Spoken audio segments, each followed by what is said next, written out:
ನೋಡಿ ಈಗ ಪಾಲಕ್ ನೀರು ದೋಸೆ ಮಾಡ್ತಾ ಇದ್ದೀನಲ್ಲ, ಇದಕ್ಕೆ ಉಪ್ಪು ಮತ್ತು ಸ್ವಲ್ಪ ಹಿಂಗೆ ಹಾಕಿಟ್ಟಿದ್ದೀನಿ.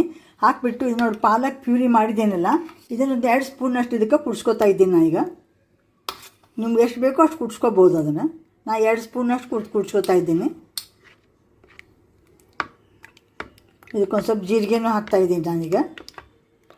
ಇದೇ ಪ್ರಮಾಣದಲ್ಲಿ ನೀವು ಹಾಕಬೇಕು. ಆಮೇಲೆ ಹಿಂದಾಗಡೆ ನೋಡಿ ನಿಮ್ಗೆ ಬೇಕಂತ ಸ್ವಲ್ಪ ಉಪ್ಪು ಹೆಚ್ಚು ಕಡಿಮೆ ಮಾಡ್ಕೋಬೋದು ನೀವು.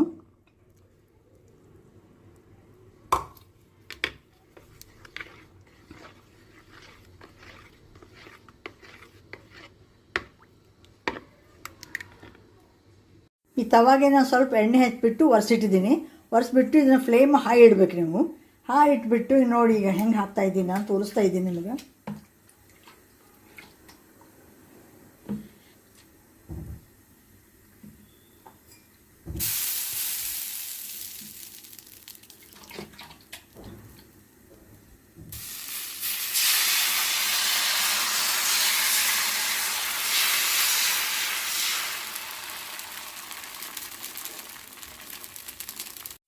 ನೋಡಿ ಈಗ ಹಾಕಿದ್ದೀನಿ ಇನ್ನೊಂದು ದೋಸೆ. ನಾನು ತುಂಬ ಚೆನ್ನಾಗಿ ಕಲರ್ ಬಂದಿದೆ.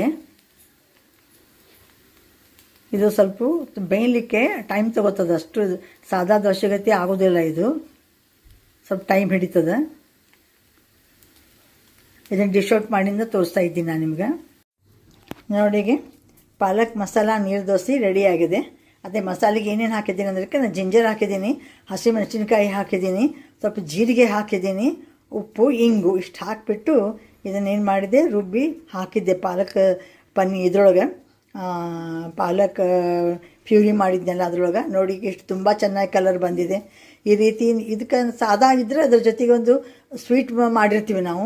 ಈ ಮಸಾಲೆಗೆ ಅದಕ್ಕೆ ಸ್ವೀಟ್ ಸರಿ ಅನಿಸೋದಿಲ್ಲ. ಅದಕ್ಕೊಂದು ಖಾರದ ನಾನು ಏನು ಮಾಡಿದ್ದೀನಿ, ಕೊಬ್ಬರಿ ಚಟ್ನಿ ಮಾಡಿದ್ದೀನಿ.